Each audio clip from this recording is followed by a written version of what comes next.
আসসালামু আলাইকুম, welcome to সহজ স্কুল 02।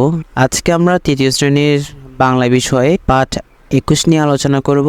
তো আলোচনার বিষয়বস্তু দেখো, আমার পণ। অর্থাৎ আমরা আজকে খুব সুন্দরভাবে আমার পণ কবিতাটি আবৃত্তি করব। তার আগে আমরা এক পলকে দেখিনি আমরা আজকে কি কি সমাধান করব। এখানে বাক্য গঠন অর্থাৎ বাক্য লিখি, খুব সহজভাবে লেখার চেষ্টা করব। তারপরে পরের চরণটি বলিও লিখি, বাম ডান এবং কিছু খালি ঘর দেওয়া আছে, প্রশ্ন উত্তর সাজিয়ে লিখি। অর্থাৎ সম্পূর্ণ পাঠটি আমরা সমস্যা যেগুলো আছে সেগুলো সমাধান করার চেষ্টা করব। তার আগে আমরা এখন কবিতাটি আবৃত্তি করার চেষ্টা করি। এখন আমরা কবিতাটি আবৃত্তি করব। আমার পণ। মদন মোহন তার কলঙ্কার।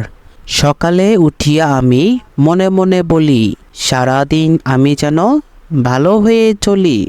আদেশ করেন যাহা মোর গুরুজনে, আমি যেন সেই কাজ করি ভালো মনে। ভাই বোন সকলেরে যেন ভালোবাসি, একসাথে থাকি যেন সবে মিলেমিশি।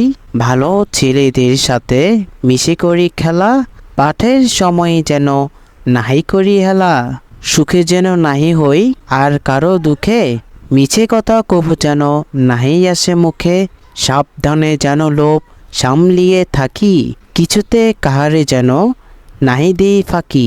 ঝগড়া না করি যেন কবু কারো শোনে, সকালিয়া উঠিয়া আমি বলি মনে মনে। আশা করি তোমরা কবিতাটি আবৃত্তি করতে পারবা। তো দেখো এখানে কিছু শব্দের অর্থ দিয়ে দিচ্ছে, অলরেডি কিন্তু এখানে দেওয়াই আছে, তোমরা এখান থেকে পড়ে নিয়ে। দেখো আদেশ অর্থ হুকুম, হেলা অর্থ অলসতা। অলসতা অর্থ কি, ধরো আমরা কোনো কিছু কাজ করতে চাই তবে মন চাচ্ছে না, করতে ইচ্ছা করতেছে না, এটা হচ্ছে কি অলসতা। কবু অর্থ কখনো। ফাঁকি অর্থ ধোকা। গুরুজন অর্থ বয়সে বড় মানুষ। আচ্ছা, আশা করি তোমরা এটা বুঝতে পেরেছ। তারপর দেখো কবিতাটি দল বেঁধে আবৃত্তি করি। আমরা কিন্তু আবৃত্তি করে ফেলেছি, তোমরা কি করবা, আবৃত্তি করবা, কেমন? তারপর দেখো বাক্য লিখি, বাক্যগুলো তৈরি করব। শিক্ষার্থীরা দেখো এখানে কিছু শব্দ দিয়ে দিয়েছে, এখন আমাদেরকে এই শব্দগুলো দিয়ে বাক্য তৈরি করতে হবে। দেখো প্রথমে কি দেওয়া আছে, সারাদিন। আমরা কিভাবে বাক্য তৈরি করতে পারি, সারাদিন আমি ভালো হয়ে চলি। তারপরে দেখো ভাই বোন, আমরা দুই ভাই বোন। তারপর দেখো খেলা, আমি খেলা করি। লোভ, লোভ করা ভালো নয়। ঝগড়া, আমরা ঝগড়া করব না। তারপর দেখো এখানে কি বলেছি, পরের চরণটি বলি ও লিখি। তো একটু খেয়াল করো এখানে কি বলেছে, আদেশ করেন যাহা মোর গুরুজনে। আমরা কিন্তু এই যে কবিতাটা কিন্তু ভালো করে পড়েছিলাম, তাই না? দেখো এখানে কিন্তু বলা হয়েছিল, দেখো আদেশ করেন যাহা মোর গুরুজনে। তারপর লাইন কি হবে, আমি যেন সেই কাজ করি ভালো মনে। তারপরে তাহলে আমরা এখানে কি লিখতে পারি, আদেশ করে যাহা মোর গুরুজনে। তারপর লাইন কি হবে বলো তো, আমি যেন সেই কাজ করি ভালো মনে, এইটা হবে, কেমন? তো এগুলো হচ্ছে যে, তারপর দেখো সুখী যেন নাই হই আর কারো দুঃখে। দেখো এগুলো হচ্ছে যে কবিতার চরণ অথবা লাইন। এই লাইনের পরে কোন লাইনটি হবে সেটা আমাদেরকে লিখতে হবে। শিক্ষার্থীরা দেখো তারপরে চরণগুলো আমরা এইভাবে লিখতে পারি, আদেশ করেন যাহা মোর গুরুজনে, আমি যেন সেই কাজ করি ভালো মনে। সুখী যেন নাই হই আর কারো দুঃখে। তাহলে এটার পরে কোন লাইন হবে, মিছে কথা কবু যেন নাহি আসে মুখে। ঝগড়া না করি যেন কবু কারো শোনে। তারপর লাইন কি হইতে পারে, সকালে উঠি আমি বলি মনে মনে। আশা করি তোমরা এটা বুঝতে পেরেছ। তারপরে দেখো এখানে আমরা বাম ডান করব। তো দেখো শিক্ষার্থীরা প্রথমে এখানে কি বলা হয়েছে, সারাদিন আমি যেন ভালো হয়ে চলি। তাহলে আমি প্রথম লাইনের সাথে এটা লিখতে পারি। তারপরে দেখো একসাথে থাকি যেন সবে মিলে মিশে।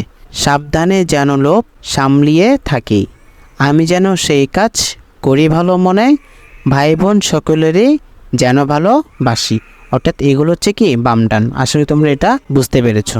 দেখো তারপরে এখানে কিছু বাক্য লিখতে হবে, অর্থাৎ কি করব কি করব না। অর্থাৎ আমরা যে কবিতাটা পড়েছিলাম, তো আমরা কি কি করব সেগুলো আমাদেরকে এখানে লিখতে হবে, কি কি করব না সেগুলো আমাদেরকে এখানে লিখতে হবে। তো চলো আমরা উত্তরটা দেখে আসি। কি করব, 1 নাম্বার লিখতে পারে সবার উপকার করব।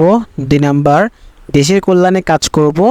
3 নাম্বার গুরুজনদের আদেশ নিষেধ মেনে চলবো। গুরুজন কারা, যারা আমাদের বয়সে বড় তারা হচ্ছে কি গুরুজন। তারপর দেখো কি করব না, 1 নাম্বার কারো ক্ষতি করব না। 2 নাম্বার দেশের ক্ষতি হয় এমন কাজ করব না। 3 নাম্বার বড়দের সাথে খারাপ ব্যবহার করব না। অর্থাৎ এগুলোকে আমরা করব না।